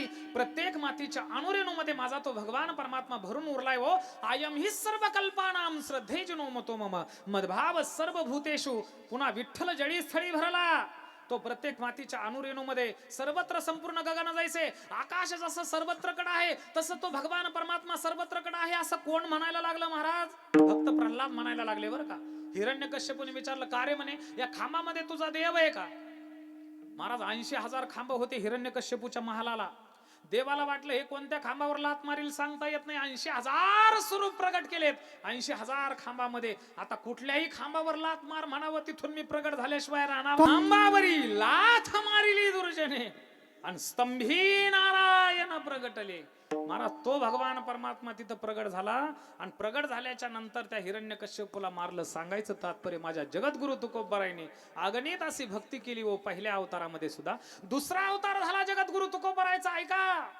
दुसरा अवतार झाला भक्तराज अंगदाचा राम अवतारामध्ये. अवतारामध्ये, त्याही अवतारामध्ये भक्ती केली जगद्गुरु तुकोबरायांनी. तिसरा अवतार झाला जगद्गुरु तुकोबरायचा द्वापार युगामध्ये भक्तराज उद्धवाचा. त्याही अवतारामध्ये जगद्गुरु श्री संत तुकोबरायांनी हरिभक्ती केली महाराज. चौथा अवतार झाला जगद्गुरु तुकोबरायचा कलियुगामध्ये भक्तश्रेष्ठ नामदेव महाराजांच्या स्वरूपामध्ये. त्याही अवतारामध्ये खऱ्या अर्थाने भक्ती केली आणि जगद्गुरु तुका अवतार नाम याचा. स्वतः मूर्तिमंत नामदेव महाराजच जगद्गुरु तुकोबरायच्या स्वरूपामध्ये उदयास आले, प्रगट झाले आणि जगद्गुरु तुकोबरायच्या अवतारामध्ये सुद्धा सृष्टी समष्टी करता, जगत कल्याणा करता माझ्या जगद्गुरु श्री संत तुकोबरायांनी महाराज सर्वांना उपदेश केला. बरं का, माझ्याकडे लक्ष द्या. सर्वांना उपदेश केलाय, जप्यांना केलाय, तप्यांना केलाय, महर्षींना केलाय, ज्ञान्यांना केलाय, अज्ञान्यांना केलाय, जीवनमुक्त महात्म्यांना सुद्धा केलाय. या जगाच्या कल्याणाकरता संपूर्ण जगाला उपदेश करणारे जगद्गुरु तुकोबराय आपल्या धर्मपत्नीच्या बाबतीत जर माघार राहिले असते तर त्यांच्या मोठेपणाला ते शोभलं नसतं. म्हणून चलता चलता अभंगाच्या प्रथम चरणामधून आपल्या बायकोला देखील उपदेश केला. कोणाचे ना बाडे सुख ये ना बडे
सुख हे नावडे आम्हा कोण्या बळे आणि नेणसी आंधळे झालीशी तू.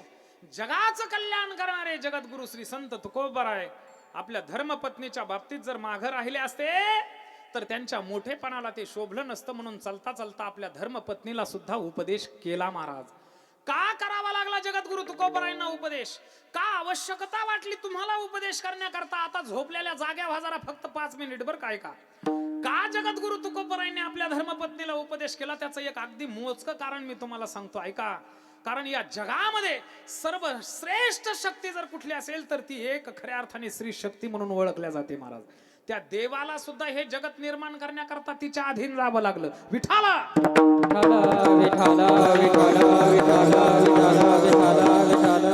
देवाला एकल्याला ही माया निर्माण करता आली नाही, स्वतः हे जगत निर्माण करता आलं नाही, मायेच्या अधीन जाऊन या जगताला निर्माण करावं लागलं.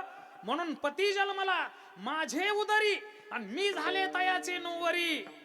अगोदर त्या देवालाच निर्गुण निराकारामधून सगुण साकार करण्याकरता महाराज त्या मायेने कार्य केलंय आणि नंतर त्याच भगवंताशी रथ होऊन पत्नी धर्म निभावला आणि या संपूर्ण जगताची उत्पत्ती केली.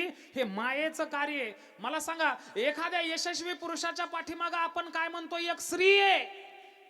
स्त्री आहे आपण म्हणतो का नाही? यशस्वी पुरुषाच्या पाठीमागे जर एक स्त्री आहे तर अयशस्वी पुरुषाच्या पाठीमागे काही एखादी हाडळ असते का? हो, अहो स्त्रीच असते ना. विठाला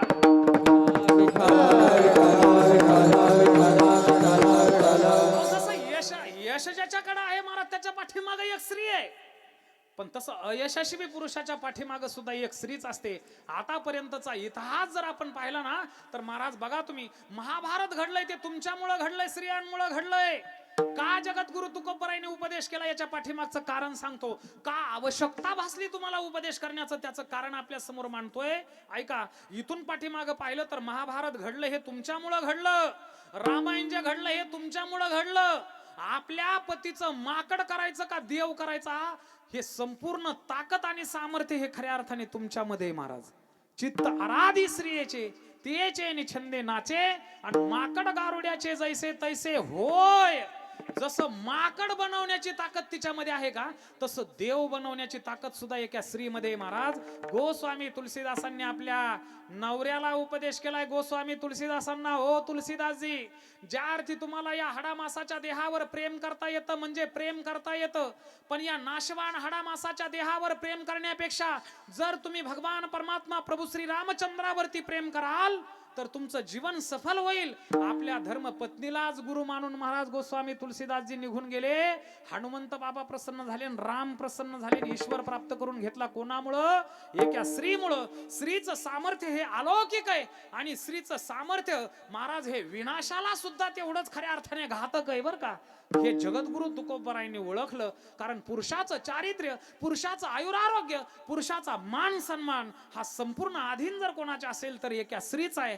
तुमचं सामर्थ्य सांगू, आताच मी महाराज ज्यावेळेस अमरावतीवरून प्रवास करत असताना अकोला, अकोल्यावरून शेगाववरून, शेगाववरून महाराज आई मुक्ताईच्या चरण सेवे करता तिथं गेलो, मुक्ताई नगर मध्ये. त्यावेळेस महाराज मुक्ताईकडे पाहिल्याच्या नंतर खऱ्या अर्थाने मला आठवलं ते विचार मी आपल्या समोर मांडतो. ऐका ना, अरे या स्त्री संताने, या महान अशा आदिमाया शक्ती मुक्ताईने आपल्या वारकरी संप्रदायावरती महाराज उपकार केलाय. या वारकरी संप्रदायाला 3 देव खऱ्या अर्थाने प्रदान केलेत. विठाला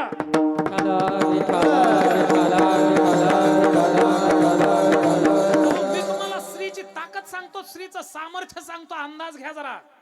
आदिशक्ती मुक्ताईकडे जर पाहिलं तर या मुक्ताईने अखंड या वारकरी संप्रदायाला 3 देव प्रदान केलेत महाराज. पहिला देव दिलाय माझ्या मुक्ताईने या संपूर्ण संप्रदायाला, तो म्हणजे चांगदेव.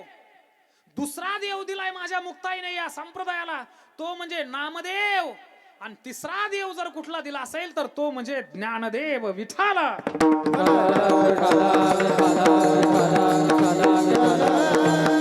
पहिला देव दिलाय महाराज चांगदेव. 1400 वर्ष काळाला धोका देणारा आता असा हा महात्मा होता महाराज. ऐका, पुणे तांब्यामध्ये रहिवासी असताना महाराज कुटियामध्ये वास्तव्य करत असताना कितीतरी मृत झालेले शरीर खुशाल आणून टाकायचे चांगदेवाच्या समोर. चांगदेवाने संजीवनी मंत्राचा प्रयोग करायचा आणि त्या सगळ्या प्रेताला उठवायचं, जिवंत करायचं. आणि ज्या वेळेस महाराज सुंदर प्रकारची शुद्धीपत्र घेऊन माऊली ज्ञानोबराय, निवृत्तीनाथ दादा, सोपान काका आणि मुक्ताई पैठण नगरावरून निघाले. त्यावेळेस तांब्याला थांबले आणि थांबल्याबरोबर मुक्ताईच्या कानावरती त्या चांगदेव महाराजांचं कार्य गेलं. लाडकी मुक्ताई ज्ञानदेवांना म्हणायला लागली, ज्ञानदेवा, ए ज्ञानदादा, अरे 1400 वर्ष काळाला धोका देऊन सुद्धा हा चांग्या या मृत्यू लोकाच्या नियमाचं उल्लंघन करायला लागलाय म्हणे. अरे मरण पावलेली माणसं पुन्हा जिवंत करतोय म्हणजे या मृत्यू लोकाच्या नियमाचं उल्लंघनच करतोय ना. याचा कुठंतरी आपण बंदोबस्त करायला हवा. म्हणून आई मुक्ताईने महाराज मेलेलं कुत्र्याचं हाड पडलेलं होतं तिथं, ऐका अस्थि पडलेली होती, मेलेल्या कुत्र्याचं हाड आपल्या हातामध्ये घेतलं आणि ती अस्थि अशी रस्त्याने फेकली. रस्त्याने फेकल्याबरोबर ज्या कुत्र्याचं ते हाड होतं ना महाराज, ते कुत्र सजीव झालं, जिवंत झालं आणि तसंच पळायला लागलं. हे ज्या वेळेस त्या पुंतांबेकरांनी पाहिलं, धावत पळत चांगदेव महाराजांकडे गेले आणि चांगदेव महाराजांना खऱ्या अर्थाने मुक्ताईची महती सांगितली. असं म्हटल्याबरोबर मुक्ताई, ज्ञानदादा, सोपान काका, निवृत्तीनाथ अलंकापूर नगरीच्या दिशेने निघालेले होते. महाराज चांगदेवाला वाटलं असे अद्वितीय जर भावंड असतील तर मीही त्यांचं सुंदर प्रकारचं दर्शन घ्यावं, भेट घ्यावी, म्हणून चांगदेव महाराज वाघावर बसून निघाले. महाराज ऐका, वाघावर बसून अलंकापूर नगरीमध्ये आले. अलंकापूर नगरीमध्ये वडगाव रोडला विश्रांत वडे, त्या विश्रांत वडाच्या पायथ्याशी सुंदर प्रकारचे विसावा घेण्याकरता थांबले. आता ज्ञानदेवांना भेटण्याकरता बोलावं म्हणून पत्र पाठवावं, कागद हातामध्ये घेतला. महाराज माझ्याकडे लक्ष द्या. कागद हातामध्ये घेतला आणि काय लिहावं याचं काहीच मेळ लागाना बरं का चांगदेवाला सुद्धा. किती वर्ष, 1400 वर्ष काळाला धोका देऊन माझ्याकडे लक्ष द्या. अगदी 5 मिनिटामध्ये संपूर्ण भाव मी आपल्या समोर ठेवणार आहे बरं का. कीर्तन संपवणार आहे, माझ्याकडे लक्ष द्या. हे 5 मिनिट अतिशय महत्वाचे आहेत. चांगदेवाने 1400 वर्ष धोका देऊन माऊली ज्ञानोबरायांना भेटण्याकरता, बोलवण्याकरता ज्यावेळेस कागद हातामध्ये घेतला, त्या कागदावर काय लिहावं हे देखील कळायला तयार नाही. महाराज तो कागद तसाच रिकामा कोरा ज्ञानदेवांकडे पाठवला. आणि त्यावेळेस लढीवाळ मुक्ताई म्हणते, ज्ञानदादा, ए ज्ञानदादा, अरे 1400 वर्ष काळाला धोका देऊन चांग्या अजून कोरा तो कोराच राहिला रे, याला काय लिहावं या हे देखील सुचायला तयार नाही. त्यावेळेस ज्ञानेश्वर महाराज म्हणतात, मुक्ते, ए मुक्ते, अगं काहीतरी चुकीचं लिहून जर आणलेला कागद असेल तर त्याच्यावर काय लिहावं, पण कोऱ्या कागदावर काहीतरी लिहिता येतं. म्हणून 65 ओव्या चांगदेव 65च्या माध्यमातून माऊली ज्ञानोबरायाने उपदेशात्मक लिहिल्या महाराज. आणि ज्या वेळेस त्या चांगदेवाकडे पाठवल्या ना महाराज, त्यावेळेस त्या अक्षर सुद्धा त्या ओव्यांचं कळायला तयार नाही. श्लोक तर लांबच राहिले, त्याच्यामध्ये काय लिहिलं मग त्यांच्याकडूनच विचारून घ्यावं याकरता वाघावर बसून माऊली ज्ञानोबरायांकडे चांगदेव निघाले बरं का. मुक्ताई म्हणते, ज्ञानदादा, ए ज्ञानदादा, अरे चांग्या 1400 वर्ष धोका देऊन वाघावर बसून महाराज आपल्याला भेटण्याकरता आलाय. आपण सुद्धा त्याला सामोरं जायला पाहिजे. पण कसं जायचं रे, आपल्याकडं कारही नाही बरं का, स्कॉर्पिओ नाही, कुठल्याच प्रकारची गाडी नाही, कसं जायचं त्याला भेटण्याकरता. त्यावेळेस ज्ञानदेवांनी सांगितलं, मुक्ते, अगं काळजी करू नको, ज्या भोजलिंग काकाच्या वाड्यामध्ये आपण आहोत ना, त्या भोजलिंग काकाच्या वाड्याची जी भिंत आहे ना, त्या भिंतीला सुद्धा जर चाल म्हटलं तर ती सुद्धा चालेल. माझे माऊली ज्ञानोबराय सुंदर प्रकारच्या त्या भिंतीवर बसले, निवृत्तीनाथ भिंतीवर बसले, सोपान काका भिंतीवर बसले, मुक्ताई भिंतीवर बसली आणि त्या भिंतीला आज्ञा माऊली ज्ञानोबरायांनी दिली आणि ती भिंत महाराज चांगदेव महाराजांकडे माऊली ज्ञानोबरायांना घेऊन निघाली. हो, हा माऊली ज्ञानोबरायांचा अधिकार आहे बरं का. दोघांची भेट झाली, अधिकार 4 भावंडांचा कळाला. चांगदेवाला वाटलं मानसिक दृष्ट्या आपण साधना केली, गुरुची आपण भक्ती केली, हिलाच गुरु मानू आपण मुक्ताईला. चांगदेव म्हणे आजी जन्मालो, गुरु पुत्र झालो मोक्षाई, गुरु पुत्र झालो मोक्षाई.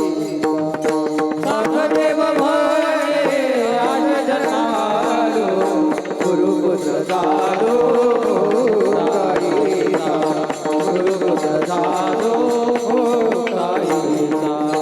चांगदेव म्हणे आज जन्म आलो, गुरु म्हणून खऱ्या अर्थाने स्वीकारलं लढीवाळ त्या मुक्ताईला आणि तिथंच पडून राहिले महाराज नामदेव, ते चांगदेव महाराज. चांगदेवाला वाटलं आपल्याकडून आता मानसिक सेवा झाली, आपण थोडी शारीरिक सेवा करावी. म्हणून ज्यावेळेस सिद्धबेटाच्या कुटियामध्ये 4ही भावंड वास्तव्य करत होते, चांगदेव महाराज लाकडाच्या मोळ्या आणण्याकरता वनामध्ये जायचे बरं काय का. सुंदर प्रकारचे लाकडं तोडायचे दोन्ही हाताने, ते लाकडाची मोळी बांधायचे, डोक्यावर घ्यायचे आणि डोक्यावर घेऊन 4ही भावंडाची जिथं कुटिया होती तिथं सुंदर प्रकारचं ते लाकडाची मुळे आणून टाकायचे. पण एक वेळेस महाराज ती लाकडाची मुळे आणत असताना लढीवाळ मुक्ताई आतमध्ये स्नान करत होती कुटियामध्ये बरं का, माझ्याकडे लक्ष द्या.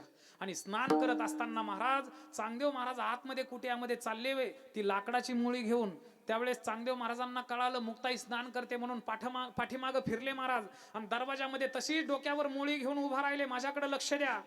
मुळी घेऊन उभा राहिले आणि उभा राहिल्याच्या नंतर स्नान वगैरे सर्व आटोपून मुक्ताई बाहेर आली आणि सांगितलं, चांग्या, ए चांग्या, अरे अर्ध्या तासामध्ये मोळी डोक्यावर घेऊन तू इथं उभा आहेस, तू का बरं आतमध्ये मोळी टाकण्याकरता आला नाहीस. त्यावेळेस चांगदेव महाराज म्हणायला लागले, आई साहेब अहो तुम्ही स्नान करत होतात ना आतमध्ये, म्हणून मी कसं यायचं आतमध्ये. त्यावेळेस मुक्ताईने ठणकावून सांगितलं, चांग्या अरे 1400 वर्ष काळाला धोका दिला, माझ्यातली स्त्री तुला दिसली पण माझ्यातलं संतत्व तुला दिसलं नाही, व्यर्थ आतापर्यंतच तुझं जीवन गेलं. त्यावेळेस महाराज कान उघडले चांगदेवाचे आणि चांगदेव महाराज पडून मुक्ताईच्या चरणारविंदामध्ये तिथं राहिले. म्हणून संप्रदायाला पहिले देव दिलेत महाराज ते चांगदेव दिलेत बरं काय का. दुसरे देव दिलेत बरं का, दुसरे देव दिलेत ते म्हणजे नामदेव दिले. नामदेव महाराजाचं वाळवंटामध्ये कीर्तन सुरू होतं, साक्षात देव समोर नाचत होता. माऊली ज्ञानोबराय चाल म्हणण्याकरता उभे होते टाळ घेऊन. महाराज ऐका ना, असं नामदेव महाराजाचं कीर्तन. नामदेव महाराजांमध्ये अहंकार झाला बरं का.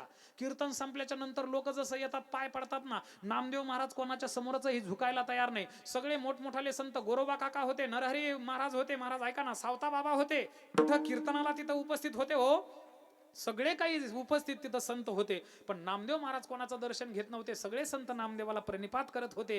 हे लांबूनच हेरलं महाराज मुक्ताईने, आणि मुक्ताईने हेरल्याबरोबर मुक्ताई काही नामदेव महाराजाच्या दर्शनाला जाईना.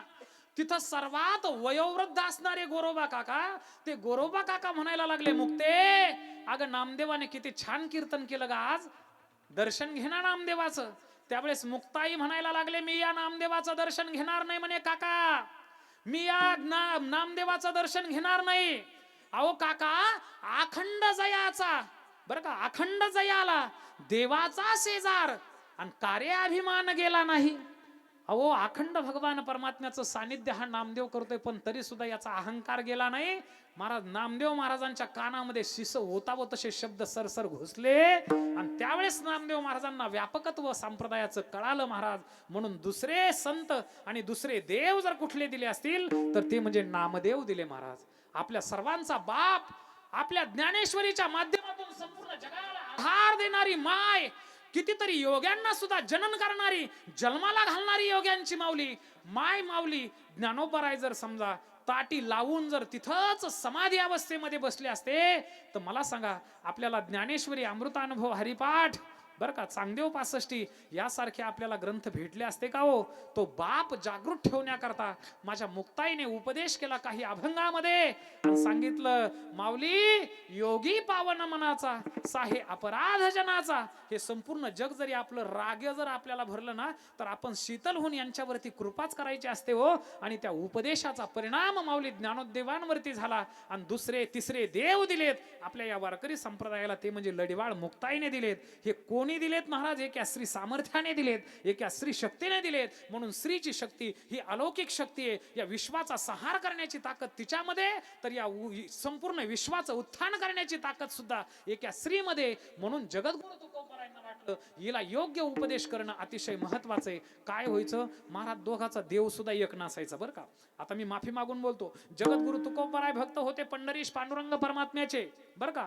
तर जगद्गुरु श्री संत तुकोबाराय भक्त होते पांडुरंग परमात्म्याचे, आणि जिजाबाई साहेब भक्त होती महाराज मंगळाईची. दोघाचा देव सुद्धा एक नव्हता. काळजी करू नका बरं का, जरी पहिलं चरण सुटलं असेल तर अगदी 2-3 मिनिटांमध्ये संपवणार आहे मी. माझ्याकडे लक्ष द्या, मी पूर्ण भाव आपल्या समोर मांडतोय आता, फक्त हे 3-4 मिनिट लक्ष द्या. हा, जगद्गुरु श्री संत तुकोबाराय पांडुरंगाचे भक्त, तर त्यांची बायको होती महाराज कशाची भक्त, मंगळाईची. घरात काही चांगलं झालं की तिने म्हणायचं, बाई माझी मंगळाई नवसाला पावली बरं का. आणि पंढरपूरचे वारकरी घरी आले की महाराज त्यांच्यावरती कुत्र्यासारखी भुंकायची. मी बोलत नाही, जगद्गुरु तुकोबाराय म्हणतात, तुका म्हणे रांडे नावडे भूषण, तुका म्हणे रांडे नावडे भूषण, रांडे नावडे भूषण, तुका म्हणे रांडे नावडे भूषण. थोडा विको ठेवत जा. कातिले ते स्वान लागे पाठी, कातिले ते स्वान लागे पाठी. रांडे नावडे भूषण, कातिले ते श्वान लागे पाठी. कुत्र्यासारखी त्यांच्यावरती भुंकायची. जगद्गुरु तुकोबाराय म्हणायचे, जिजे हे आवले अगं हे सामान्य नाहीत. कोण येतो घरामुच्या कशाला, काय ज्याचा त्याला नाही धंदा. अगं हे काय सामान्य आहेत का? त्यांना काय काम धंदे नाहीत म्हणून ते आपल्याकडे येतात का ग? तुला माहितीये का, यांच्या समोर पुढाऱ्याने पाय घड्या जरी टाकल्या ना तरी सुद्धा माने पाचारिता नो ह्या राणूक, आणि तैसी येती लोक प्रीतीसाठी. म्हणून हे लढीवाळ मी पांडुरंगाचा भक्त म्हणून घेतो ना ग. म्हणून हे खऱ्या अर्थाने वारकरी आपल्या घरी येतात आणि तू त्यांच्यावर कुत्र्यासारखी भुंकतेस. तुला सायास करायचे ना, एक काम कर. उपदेश केला महाराज, देव पहावया करी वो सायास, अन्नधरी हे आस नाशिवंत. या प्रापंचिक विषयाच्या भोगामध्ये चित्त अडकून बसू नकोस, याच्यामध्ये काही खरं नाही. कोण म्हणायला लागलं महाराज? तुकोबाराय म्हणायला लागले, अगं जिजे तुला जे हे प्रापंचिक भोग आवडतात, सुख आवडतात, ते मला आवडत नाहीत. ते तुला कळत कसं नाही? तू काय आंधळी झाली का? सुख हे नावडे आम्हा कोण्या बळे, नेनसी आंधळे झालीसी तू काय आंधळी झाली का? त्यावेळेस जिजाबाईचं महाराज मत परिवर्तन व्हायला लागलं बरं काय का. आणि जिजाबाई म्हणायला लागली, ठीक आहे, मला जे सुख आवडतात ते तुम्हाला आवडत नाही, मी मान्य करते, पण निदान भूक लागल्याच्या नंतर घरी गिळायला येत जा ना म्हणे. त्यावेळेस जगद्गुरु तुकोबराय म्हणायला लागले, आता काही भूकही राहिली नाही आणि तहानही राहिली नाही. भूक तहान कैसी राहिली निश्चळ आणि खुंटलेच पळ मन ठाई. आता इथून पुढचे जे चरण आहेत ना महाराज, ज्याच्या चरणाचा भाव मी आपल्या समोर ठेवील ना, त्या चरणाच्या समोर महाराज बाबांचं जीवन तुम्ही समोर आणायचं बरं का. पहिलं चरण तुम्हाला सांगतो, सुख हे नावडे आम्हा कोण्या बळे आणि नेनसी आंधळे झालीसी तू. ऐका ना, सुख दुःख हे कुठल्याही प्रकारचं देहतादात्म्य या संतांच्या ठिकाणी, या महात्म्याच्या ठिकाणी नसतं महाराज. यांना ज्यावेळेस परमार्थिक कार्य करावं लागतं ना, त्यावेळेस भुकेचाही विसर पडतो, तहानेचाही विसर पडतो, आणि चंचल असणारं जे मन आहे, जे भूक आणि तहानेच्या संवेदना आपल्याला खऱ्या अर्थाने आणणार आहे महाराज, ते मन खऱ्या अर्थाने या महात्म्याने काय केलेलं असतं? अतिशय बांधून भगवान परमात्म्याच्या चरणारविंदामध्ये समर्पित केलेलं असतं. आता कोठे धावे मन, तुमचे चरण खऱ्या अर्थाने भगवंताच्या चरणारविंदामध्ये ते आपलं मन समर्पित करत केलेलं असतं. त्यावेळी जिजाबाई सांगते, महाराज ऐका, ठीक आहे, मला जे सुख आवडतात ते तुम्हाला आवडत नाहीत, तुम्हाला भूक काय तहान काय कळत नाही, मग एक काम करत जा ना, लोक आपल्या संसारातली झालेली हाल अपेष्टा पाहून आपल्याला काहीतरी दान देतात. छत्रपती शिवाजी महाराजांनी नजराना आणलेला होता महाराज, पण तो सुद्धा तुम्ही नाकारला. अहो तो तरी घरी घेऊन ठेवायचा ना. त्यावेळेस महाराज जगद्गुरु तुकोबराय म्हणतात, जिजे अगं ज्या द्रव्यामध्ये आणि ज्या संपत्तीमध्ये ज्या पैशामध्ये या लोकांची मन अडकलेली आहेत ना, ते मन अडकलेलं द्रव्य जर आपण आपल्या प्रपंचामध्ये जर वापरलं तर ते आपल्या प्रपंचाला सुद्धा बाधक ठरेल. बरं, त्या द्रव्याची किंमत जर माझ्या दृष्टीने पाहिली तर काय हे महाराज? द्रव्य जीवाहुनी आवडे या जना, द्रव्य जीवाहुनी आवडे या जना,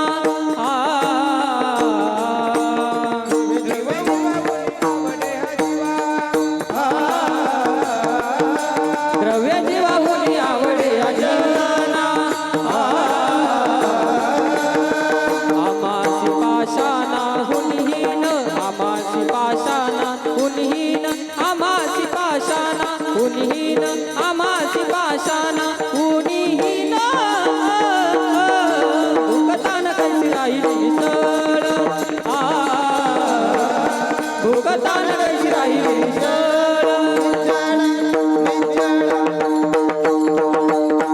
भूक तहान कैसी राहिली निश्चळ, खुंटले चपाळ मन ठाई, द्रव्य जीवा हुनी आवडे या जना, आम्हासी पाशाना हुनी हीन, सोने रुपये आम्हा मृत्तिके समान, माणिक पाशान खडे जैसे. माझ्या दृष्टीने त्या धनाची किंमत जर पाहिली तर मला ती खड्यासारखी हो. जिजाबाई म्हणायला लागली, ठीक आहे, तुम्हाला सुख दुःख काही कळत नाही, तुम्हाला भूक तहान काही कळत नाही, तुम्हाला लोकांनी आणून दिलेलं ते सुद्धा तुम्ही घरामध्ये ठेवत नाही, कारण दगडन माणिक मोत्यासारखं तुम्हाला असे ते वाटतात, असं तुम्ही म्हणता. पण एक काम करत जाना, निदान सोयरे धायरे आल्याच्या नंतर तरी घरी येत जाना. जगद्गुरु तुकोबराय म्हणायला लागले, कोण सोयरन कोण धायर? सोयरे सज्जन जन अनिदान, सोयरे सज्जन जन अनिदान, सोयरे सज्जन जन अनिदान, सोयरे सज्जन जन अनिदान, सोयरे सज्जन जन अनिदान, सोयरे सज्जन जन अनिदान, सोयरे सज्जन जन अनिदान, सोयरे सज्जन जन अनिदान.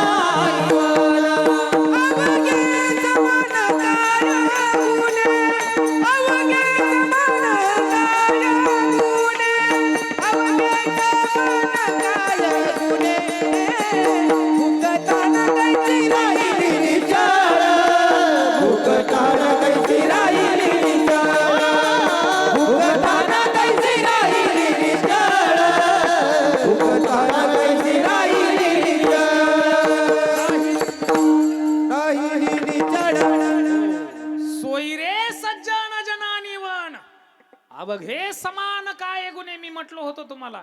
जी जी चरण येतील ना ते ते चरण बाबांकडे लावायचे महाराज. बरं का, ऐका. भुकतहान कैसी राहिली निश्चळ. बरं का, द्रव्य जीवा हुनी आवडे या जना आणि आम्हासी पाशाना हुनी हीन.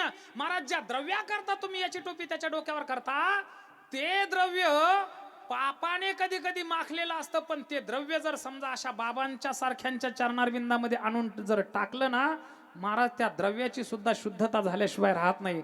हनुमंत बाबाच्या चरणारविंदामध्ये बिभीषणाने महाराज संपूर्ण वानराच्या चरणारविंदामध्ये भांडार मोकळे करून टाकले होते, तेव्हा रावणाने अन्यायाने मिळवलेली संपत्ती शुद्ध झाली.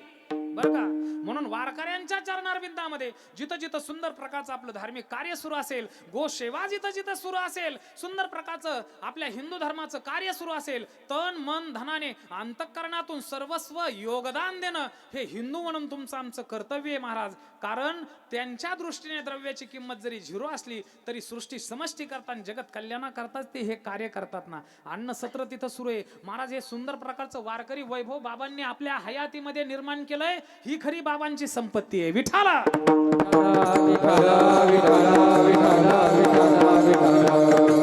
हो, संपत्ती ही खरी आहे महाराज.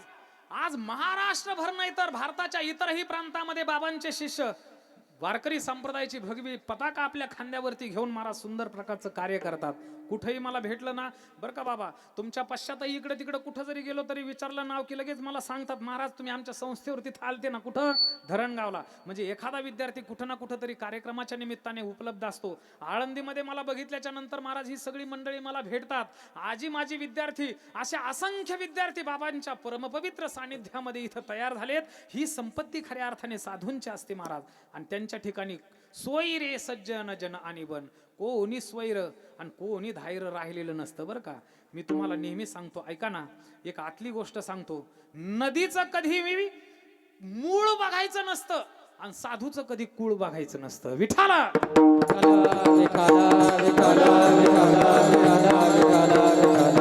कारण साधूचं कार्य हे व्यापक स्वरूपाचं असतं. मला सांगा ना, बाबांनी हे कुठल्या समाजाचे विद्यार्थी म्हणून महाराज एकत्रित केलेत? याच्यातले संपूर्ण विद्यार्थी कुठल्या कुठल्या यातीचे, कुठल्या कुठल्या जातीचे, कुठल्या कुठल्या पंथाचे असतील माहिती आहेत का आपल्याला महाराज? माहिती आहेत का? किंवा त्यांना आल्याच्या नंतर महाराज त्याला विचारलं जातं का तुझी जात कोणती म्हणून? नाही. यारे यारे लहान थोर याती भलती नारी नर श्रेयो वैश्यास्तथा क्षुद्रास्ते पियांती परामगतीम. बरं का, इथं कोणी या सकळासी येथे आहे अधिकार. महाराज सगळ्यांना आपल्या पदराखाली घेऊन त्यांना मायेचा सुंदर प्रकारचा वर्षाव करणारे खऱ्या अर्थाने साधू महात्मे असतात. त्यांच्या ठिकाणी जातपात कुठल्याही प्रकारची शिल्लक नसते. आणि जे जातीपातीमध्ये या सज्जनांना, या महापुरुषांना आणि या हरिभक्तांना मापत असतील ना महाराज, त्यांच्यासारखं पातक महाराज दुसरं कुठलं नाही. विठाला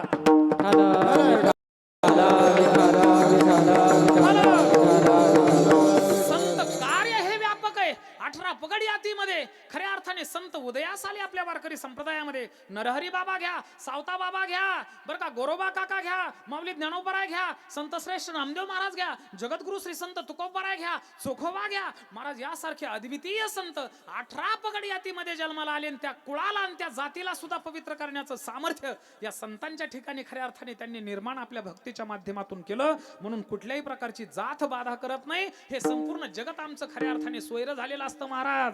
मला सुद्धा विचारतात काही काही माणसं, महाराज तुमचे इकुणीकडे सोयरे आहेत म्हणून. त्या मूर्खाला मी सांगत असतो, मूर्खा, अरे तुला डोक्याचा भाग आहे का?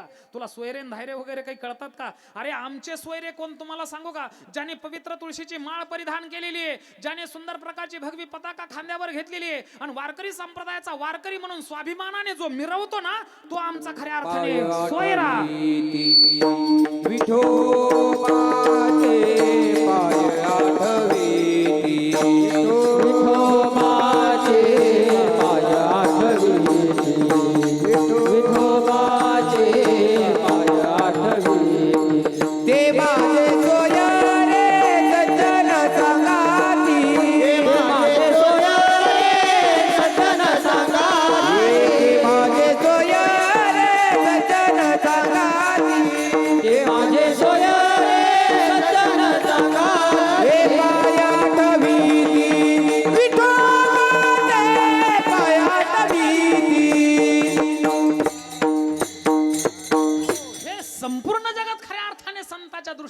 परमात्म्याच्या दृष्टीने सोयर झालेलं असतं. सोयरे सज्जन जनानी वन अवघे समान काय गुणे. महाराज जिजाबाई आता कंटाळ्या बरं का. तुम्ही जसं कंटाळले ना, आपलं कीर्तनाची सांगतेची वेळ होऊन मला 10 मिनिट एक्स्ट्रा झालेत, पण घाबरू नका. थोडंसं कीर्तनच लेट सुरू झाल्यामुळे मी अगदी बरोबर वेळेत सोडतो बरं का. माझ्याकडे लक्ष द्या. हे संपूर्ण जगात सोयरं झालं, ठीक आहे, मी मान्य करते. तुम्हाला भूक काय तहान काय हे कळत नाही, मान्य करते. तुम्हाला सुख काय दुःख काय हे कळत नाही, मी मान्य करते बरं का. त्यावेळी जगद्गुरु तुकोबाराय म्हणतात, जिजे अगं काय या प्रापंचिक विषयाच्या भोगामध्ये चित्त अडकून बसलीस. एक काम कर ना ग, आपल्यावर कृपा करणारा आपला पांडुरंग आपल्यापासून दूर नाही ग, तो अगदी आपल्या जवळ आहे अभंगाच्या शेवटच्या चरणात.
संप्रदायाच्या नियमाप्रमाणे प्रामाणिकपणे सर्वांनी प्रेमपूर्वक विठोबा रखुमाई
तुका म्हणे आम्हा जवळीचा आहे सुख दुःखाचा आहे पांडुरंग.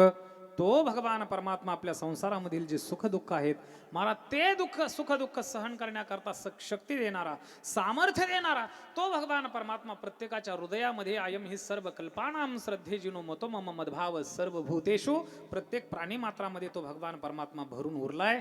म्हणून त्या भगवान परमात्म्याचं नामस्मरण कर, त्याच्या भक्तीमध्ये तुझा तो संपूर्ण जीवन काल खऱ्या अर्थाने व्यतीत कर, असा उपदेश आपल्या धर्मपत्नीला जगद्गुरु श्री संत तुकोबारायांनी या अभंगाच्या माध्यमातून दिलाय. यथामती यथावकाश या अभंगाचा संपूर्ण भाव आपल्या समोर अगदी अल्पवेळेमध्ये मांडण्याचा प्रामाणिक प्रयत्न केलाय. ज्या संतांनी आपल्यावर उपकार केलेत त्या संतांचं स्मरण. ज्ञानेश्वर